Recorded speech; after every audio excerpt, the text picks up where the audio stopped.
અંજારમાં નલ સે જલ યોજના અને જીવીડીસીના કામમાં લોટ પાણીને લાકડા જેવો તાલ સર્જાઈ રહ્યો છે। વિપક્ષી નેતા રાજેન્દ્રસિંહ જાડેજાએ ચીફ ઓફિસર પારસ મકવાણા સમક્ષ આ નબળી ગુણવત્તાના કામ અંગે આધાર પુરાવા સાથે રજૂઆત કરી આ બંને કોન્ટ્રાક્ટરોને બ્લેકલિસ્ટમાં મૂકવાની માંગ કરવામાં આવી છે।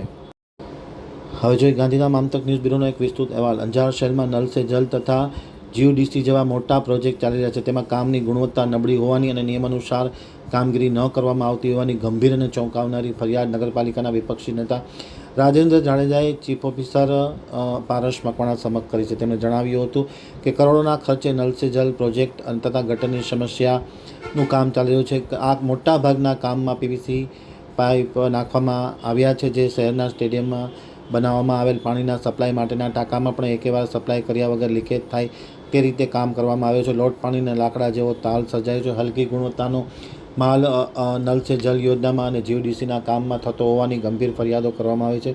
તાત્કાલિક અસરથી આ બંને કામો બંધ કરાવી કોન્ટ્રાક્ટર સામે શિક્ષાત્મક પગલાં ભરવાની માંગ રાજેન્દ્રસિંહ જાડેજાએ પારસ મકવાણા સમક્ષ કરી હતી અને પારસ મકવાણાએ આ અંગે યોગ્ય કરવાની ખાતરી આપી છે।